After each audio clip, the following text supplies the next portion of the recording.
Over the past decade, SIPs have become one of the most popular ways for Indians to participate in equity markets.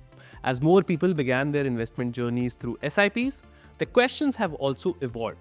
How should investors think about SIPs at different life stages? How can behavior, discipline, and goal setting influence outcomes far more than short term market movements? And what are the common mistakes that lead to confusion, anxiety, and frequent switching? To help bring clarity to these questions, today we are joined by Mr. Rohit Jain Bhansali, founder of Rubicon Fin Services, a mutual fund distribution firm established in 2009. A company secretary by qualification, he brings over 14 years of experience advising clients across equity, debt, and hybrid categories. His approach is process driven and transparent, with a strong emphasis on investor awareness, clarity, and long term participation. In this episode of Nivesh Pe Charcha, SIPs, behavior, and goal based investing, he shares his perspective on how to approach SIPs thoughtfully, how to link them to meaningful goals, and how investment strategies should evolve as responsibilities and priorities shift over time. Let's begin. All right, guys, we have with us Mr. Rohit Jain Mansali, who has more than a decade of experience in advising people financially. Hello, Rohit sir. Thank you for taking time to speak to us. Hi Sumit ji. So our intent with this conversation is that so that people have a fairly good idea about how to do SIPs and what are the mistakes that they are doing that they should avoid. When you are advising people and talking to a lot of people, what are the common myths regarding SIPs that you encounter जो आपको लोगों को बताना पड़ता है? ऐसी बहुत सारी मिथ्स है। देखिए SIP as a tool is a good tool for investment, but there are a lot of myths associated with अच्छा। एसआईपीज। पहले तो लोग ये सोच लेते हैं कि एसआईपीज जो है वो कंप्लीटली रिस्क फ्री है एंड रिटर्न्स जो है वो गारंटीड है, but even in the very long term also SIPs are not risk free, क्योंकि ओके। अल्टीमेटली जो प्रोडक्ट जहाँ पे आपका इन्वेस्टमेंट हो रहा है, SIP is just a way of investing. Hmm, जिस हुँ। प्रोडक्ट में इन्वेस्टमेंट हो रहा है, that carries a risk, hmm, hmm. because all equity funds they are linked to market and that market risk is there. अगर हम okay. Date fund की भी बात करें तो there are various kind of risk in debt fund also. वहाँ पे credit risk होता है और उसके बाद में आपका रेट इंटरेस्ट रेट रिस्क भी होता है। तो hmm, hmm. It's not a risk free product, but okay. Properly अगर हम अपने गोल्स के साथ में अलाइन करके एसआईपीज करते हैं विद अ इन्वेस्टमेंट होराइजन का व्यू रख के, तो it's not a bad product. Okay. और and what are the other myths that you think people still और भी फॉलो? बहुत सारी चीज़ें, जैसे लोग ये सोच लेते हैं कि जो एसआईपी करनी है हमें, वो एक फॉलिंग मार्केट में ही हम करें तो ज़्यादा बेटर रहता है, या थोड़ा वोलेटाइल मार्केट जब स्टार्ट हो रहा है तब आप करो तो बेटर रहता है। हुँ, ऐसा हुँ। नहीं है। इन्वेस्टमेंट जो एसआईपी में हो रही है वो आपके जो आपने अपना टाइम होराइज़न देखना है, अपना गोल देखना है और आपकी रिस्क टॉलरेंस देखनी है। ये ओके। 3 चीज़ों को देखकर अगर आप इन्वेस्टमेंट कर रहे हो, तो फिर वो सही रहेगा, आपकी जो एसआईपी रहेगी वो सही रहेगी। ओके, ठीक है। और आप मुझे ये बताओ कि what are the fundamental things that investors should look for while they are setting up their SIPs? जैसे कि मैंने अभी बताया ना आपको कि मोस्टली इम्पोर्टेंट है आपको देखना कि सबसे पहले आप किस गोल के लिए अपनी एसआईपी स्टार्ट कर रहे हो। फॉर ओके, एग्जाम्पल, किसी ने 3 साल का व्यू लिया है कि मुझे 3 साल के अंदर एक गाड़ी की डाउन पेमेंट के लिए कुछ इन्वेस्टमेंट करना है, एक ठीक है। पैसे अक्यूमुलेट करने हैं। ओके, तो उसे पता है कि उसका टाइम होराइजन 3 साल का है। उसे अपना गोल पता है कि क्या है, वो अपनी गाड़ी के लिए करना चाह रहा है।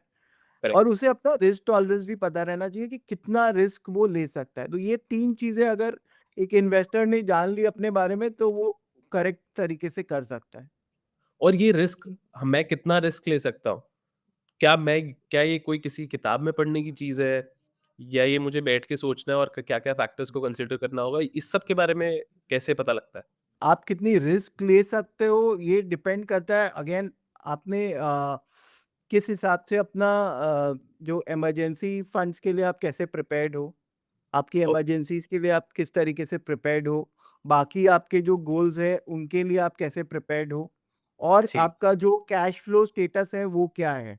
ये सारी ओके, चीज़ें ध्यान में रखते हुए आपने अपना रिस्क टॉलरेंस डिसाइड करना है। ठीक है। Okay, got it. अब तो आप ये देखते हो कि क्योंकि since investing involves a lot of psychological, emotional, aspect of it, what are the factors one should consider from this point of view, emotional point of view, psychological point of view? Emotional point में यही है ना कि लोग क्या करते हैं जब मार्केट्स बहुत ज़्यादा नीचे जा रहे होते हैं, वो अपनी एसआईपीज़ जो है उसको कंटिन्यू नहीं रखते हैं, बंद कर देते हैं, उस टाइम रिडीम कर देते हैं। या फिर बहुत ज़्यादा जो इन्फ्लुएंस होके और लोग फंड्स स्विच करते रहते हैं, बिकॉज़ ओके, जो रीसेंट जो फंड्स के परफॉर्मेंसेस अच्छे हैं, उन फंड्स की तरफ वो ज़्यादा अट्रैक्टेड हो जाते हैं, और जिन ओके, फंड्स का परफॉर्मेंस नहीं चल रहा है, उस फंड से वो निकाल लेते हैं पैसे, विदाउट टेकिंग इनटू कंसिडरेशन कि उनका टाइम होराइज़न के अकॉर्डिंग वो एसआईपीज़ काम कर रही है कि नहीं कर रही है। ओके। तो मतलब वो पैनिक कर जाते हैं या फिर ज़्यादा एक्साइटेड हो जाते हैं? पैनिक कर जाते हैं एग्ज़ैक्टली, जो नहीं ओके, करना चाहिए। Okay. You should review your investments periodically, but वो इमोशनली, मतलब आपने अगर कोई डिसीजन ले लिया कि ये नहीं चल रहा है, और मुझे तो अभी 6 महीने हुए हैं स्टार्ट किए हुए, एंड आपने वो नेगेटिव दिख रहे हैं आपको, और तब आप स्विच कर लेते हो दूसरे फंड के तरफ, तो that will not work, because risk तो एसोसिएटेड है with S I Ps okay. और एनी इन्वेस्टमेंट। तो इन दिस रिस्पेक्ट कि क्या क्या एक बॉटम लाइन है कि तब मुझे सोचना चाहिए चेंज करने के बारे में या फिर कब मुझे पैनिक नहीं होना चाहिए? Is there any bottom line कि भी ठीक है, situation is in your control? अगर किसी भी फंड में आप इन्वेस्टेड हो और उसका long term performance, if you you are invested in an equity fund से for 3 years, hmm, and hmm. If you compare it with the peers in the long term, और वो पीयर कंपैरिजन में बिल्कुल भी नहीं चल रहा है, तब आप ओके। सोच सकते हो स्विच करने के लिए। Hmm, hmm. Okay, otherwise it does not make much sense. Okay. ठीक है। और अभी ये बताओ कि जैसे let's say if somebody wants to set up their SIPs, what are the factors, what are the aspects that one should look at prominently, कि क्या-क्या चीज़ें वो देखें जो अभी लोग कम देखते हैं एसआईपीज़ करते टाइम?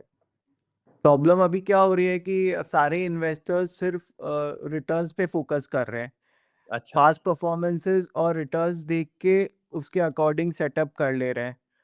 ओके, बट आपने ये देखना है कि आपका जो गोल आपने सोचा है, उसके अकॉर्डिंग आपने सेट करना है, with the time horizon in consideration. और आपको अपना कैश फ्लो भी देखना है कि ऐसा तो नहीं है कि आपका जितना कैश फ्लो है उससे ज़्यादा आपने सिप सेटअप कर ली है, and you will have to stop it before that goal is achieve. Okay. तो ये तीनों चारों चीज़ें आप कंसिडर करके फिर अगर सेटअप करते हो तो I think you are good to go. But जब हम म्यूचुअल फंड की बात करते हैं, प्रोडक्ट की बात करते हैं, तो उसमें हम और क्या चीज़ें देखें बिसाइड्स पास्ट परफॉर्मेंस और रिटर्न के अलावा और क्या-क्या चीज़ें देखें? ये पहला तो आपने अगर अपनी एसआईपी किसी फंड में सेट करनी है, तो आपको ये देखना है कि आपका एसेट एलोकेशन किस हिसाब से हो रहा है। अपना ओके, एसेट एलोकेशन देखते हुए आपने वो फंड सेलेक्ट करना है, जो भी जिस भी कैटेगरी में आप जाना चाहते हो। ठीक है। Since an individual has a different life stages, how does the requirement to invest in different SIPs change or how does it evolve? See this is a very interesting question. क्या है कि आप, एक एग्ज़ाम्पल देता हूँ कि एक बंदा जस्ट स्टार्ट कर रहा है Okay. With his career. Mhm. So at 25-26 he is just starting out with his career. अभी उसके जो गोल्स और एस्पिरेशंस रहेंगे, that will be different from somebody who is in his mid 30s। तो Okay. जब आप यंग हो, आपकी रिस्पॉन्सिबिलिटीज़ कम है, आप और ज़्यादा अग्रेसिवली इन्वेस्ट कर सकते हो। आपकी रिस्क टॉलरेंस जो रहेगी, वो बहुत ज़्यादा अग्रेसिव रहेगी। बट जहाँ आपके पास कोई रिस्पॉन्सिबिलिटीज़ आ जाती है, you get married, you have children, तो अकॉर्डिंगली आपने अपना क्या है कि इन्वेस्टमेंट का ये भी चेंज करने का रहता है। तो ठीक है। चीज़ें चेंज हो जाती हैं। ओके। तो उसमें फिर रिस्क टॉलरेंस बंदे को मतलब इन्वेस्टर को इवैल्यूएट करते रहने चाहिए eight each life stage? Yes, it at each life stage आपको इवॉल्व करना है, रिव्यू करने हैं अपने इन्वेस्टमेंट्स, एंड अकॉर्डिंगली उनमें चेंजेस करने रहने होते हैं। ऐसे कौन से एसआईपी डिसीजंस हैं जो आपको लगता है कि लॉन्ग टर्म क्लैरिटी लाते हैं इन रिगार्ड्स टू, मतलब अगर मैं कुछ ऐसे डिसीजंस ले लूँ एसआईपी के जो अभी ठीक लग रहे हैं, आगे जाके मुझे कंफ्यूज कर देंगे, वर्सेस ऐसी कुछ चीज़ें जो अभी देखनी चाहिए जिससे मैं ज़िंदगी भर थोड़ा क्लियर रहूँगा, ऐसा कुछ है एसआईपी से रिलेटेड? जो भी इन्वेस्टमेंट्स आपकी है, चाहे आपने वो एसआईपी इन्वेस्टमेंट कर रखी है या लमसम इन्वेस्टमेंट कर रखी है, अगर आप अपने गोल्स के बारे में क्लियर हो कि किस गोल के लिए आपने वो इन्वेस्टमेंट्स करी है, हुँ, हुँ। आप अपने होराइज़न के बारे में क्लियर हो कि आपने किस टाइम होराइज़न के लिए वो इन्वेस्टमेंट करी है, आप अपना रिस्क टॉलरेंस लेवल समझते हो कि आप कितनी रिस्क ले सकते हो, मार्केट की वोलेटिलिटी को आप कितना टॉलरेट कर सकते हो। तब आपको ज़्यादा क्लैरिटी रहेगी अपने इन्वेस्टमेंट के बारे में। और वहीं पे क्या हो रहा है कि अगर आपने कोई इन्वेस्टमेंट रैंडमली कर ली है, okay, whether it is a SIP और any lump sum investment also, randomly अगर आपने इन्वेस्ट कर दिया है without taking into consideration your goals, your time horizon, anything, तो वहाँ पे आपको क्लैरिटी नहीं रहेगी अबाउट दैट इन्वेस्टमेंट। और वो हुँ, हुँ, ज़्यादा उसमें स्विच इन स्विच आउट भी होगा आपका, you will tend to redeem those investments also. Okay. And considering these points again जो आपने पहले भी कहा था, तो मुझे at each life stage periodically मुझे रिव्यू करते रहना चाहिए अपना रिस्क टॉलरेंस, मेरे क्या गोल्स हैं उसके हिसाब से, करेक्ट? बिल्कुल, बिल्कुल।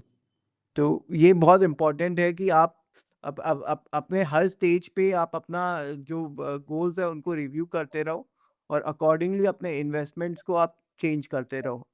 तो रोहित सर एक बात बताइए, तो जैसे an individual goes through different life stages, उनके रिस्क टॉलरेंस, उनके गोल्स चेंज होते रहते हैं। व्हाट काइंड बिल्कुल। Of strategy people should have regarding their SIPs then? जैसे कि करियर स्टेज चेंज होता है, फैमिली रिस्पॉन्सिबिलिटीज़ बढ़ती है, हुँ, हुँ। गोल्स पास आते हैं उनके, जो उनका जो टाइम होराइज़न है उसके हिसाब से गोल्स पास आते हैं, वैसे स्ट्रैटेजी को उनको एसआईपी की स्ट्रैटेजी को चेंज करना चाहिए। मीनिंगफुल अप्रोच क्या है? आप पीरियोडिकली रिव्यू करो अपने इन्वेस्टमेंट को विथ योर पर्पस। इसमें क्या होगा, इन्वेस्टर अपने goals, time horizon, risk tolerance, cash flow, सारी चीज़ों को साथ रख के इवैल्यूएट कर सकता है। तो instead of reacting emotionally, SIPs को रिस्ट्रक्चर किया जा सकता है। से अमाउंट मॉडिफाई कर सकते हो, आप स्टेप अप कर सकते हो, एसेट एलोकेशन रीबैलेंस कर सकते हो, सो दैट ठीक, क्या है, आपका इन्वेस्टमेंट अलाइन रहे आपकी प्रायोरिटीज़ के साथ में। Okay. So choices with respect to the funds also changes with different life stages? Yes, choices with respect to the fund they also change. जैसे आप समझो अभी यंग हो, तो आप हुँ, मोर टुवर्ड्स इक्विटी फंड्स हो। आपने आपका रिस्क टॉलरेंस बहुत अग्रेसिव है। आप क्या है कि इक्विटी फंड्स में जहाँ पे ज़्यादा रिस्क है वो आप इन्वेस्टेड रह सकते हो। And gradually when you are at your later life stage, you will want to put that money into safer funds, okay, which safer funds, as in funds which are obviously those funds also carry risk, but that is more conservative, relatively safer, relatively safer than equity funds. So you switch to debt funds and everything. Okay, ठीक है। तो अब ये last question है मेरा, ये बताइए कि what are the SIP decisions that you think bring more clarity in long term and in spite of some confusion? Basically क्या है कि जो एसआईपी डिसीजंस आपके लॉन्ग टर्म क्लैरिटी क्रिएट करेंगे वो आपके लिए, वो होंगे जो गोल बेस्ड हैं। ओके, इन्वेस्टर को क्लियर है कि आपका गोल क्या है, आप किस रीज़न से वो एसआईपी कर रहे हो, कितने टाइम के लिए कर रहे हो और किस लेवल का रिस्क आप एक्सेप्ट कर सकते हो। ऐसी एसआईपीज़ जो होगी, अब उनका अमाउंट भी जो रहेगा वो रियलिस्टिक रहेगा। आप अपने कैश फ्लो सोच समझ के वो एसआईपी स्टार्ट करोगे, लंबे टाइम तक वो एसआईपीज़ चलेगी। रेगुलर आप उन एसआईपीज़ को रिव्यू करते रहोगे और मार्केट अप डाउन से आपको इम्पैक्ट नहीं होगा। On the other okay, hand क्या होगा, लॉन्ग टर्म कंफ्यूजन तब क्रिएट हो जाएगा आपको जब ये एसआईपीज़ है mostly driven by return expectations. Okay, आपने क्या है कि किसी फंड का परफॉर्मेंस देखा, किसी hmm, X Y Z mid cap या स्मॉल कैप फंड ने लास्ट 2 साल 3 साल में कुछ रिटर्न दिया, तो you invested in that fund without taking into consideration कि आप कितना रिस्क टॉलरेट कर सकते हो या किसी पर्टिकुलर गोल के लिए आप कर रहे हो वो एसआईपी। तो करेक्ट, इन्वेस्टर्स बार-बार क्या है, ऐसे सिचुएशन में क्या करता है, बार-बार एसआईपी स्टॉप करेगा, स्विच करेगा, बिना किसी क्लियर पर्पस के उसने वो एसआईपीज़ कर ली है। आपका पोर्टफोलियो भी जो है वो फिर फ्रैगमेंटेड हो जाता है उस केस में। Okay. So can we say there is no best product? What suits you is good for you. Rather than asking कि बेस्ट क्या है, मुझे बेस्ट इन्वेस्टमेंट बता दो, वो नहीं होता कुछ। आपको देखना पड़ेगा कि आपकी ज़रूरत क्या है और उस हिसाब से आपके लिए जो सूटेबल है, वो आपके लिए बेस्ट है। बिल्कुल, बिल्कुल। आपके गोल से अलाइन्ड जो इन्वेस्टमेंट है वो आपके लिए अच्छा है। It can be a debt investment also, it can be a debt fund also, but it okay, that has to be aligned to your goals. ऐसा नहीं है कि सिर्फ इक्विटी फंड्स ही आपके लिए अच्छे हैं। अच्छा, there are various categories of funds, multi asset funds होते हैं, इक्विटी प्योर इक्विटी फंड्स होते हैं, डेट फंड्स होते हैं। बट आपको क्या देखना है, आपके लिए क्या बेस्ट है according to your goal, your risk tolerance. Okay. And how do you feel when you see on social media people bashing a particular product or anything? I think social media is a good medium, but you should do your own research and Okay, बहुत ज़्यादा influence होने में मतलब बहुत ज़्यादा मज़ेदारी नहीं है। Can bash a product, but what happens is these all these funds they move in cycles. कभी okay. कोई फंड अच्छा परफॉर्म करेगा, कभी कोई फंड अच्छा परफॉर्म करेगा, बट ये क्या है कि अगर आप इन्वेस्टेड हो for a long period of time according to your goal horizon, you will achieve your goal. Okay, ठीक है। Thank you Rohit sir, it was a very meaningful conversation. I think it was very knowledgeable and thank you for sparing time to speak to us. As Mr. Rohit Jain Bhansali highlighted, SIPs work best when they're anchored in clarity. Clarity of goals, time horizon, risk tolerance, and cash flows. When these elements are thoughtfully defined and reviewed as life stages evolve, investors are less likely to react to short term volatility or be influenced by noise and recent performance trends. The most suitable investment is not the one that tops chart in the moment, but the one that genuinely aligns with an investor's need. Whether that means equity, debt, hybrid options, it is important for investors to do their own research, seek professional guidance where required, and remember that mutual fund investments are subject to market risk. Mutual fund निवेश बाजार जोखिम के अधीन है। योजना संबंधी सभी दस्तावेजों को ध्यान से पढ़ें। Mutual fund investments are subject to market risks. Read all scheme related documents carefully.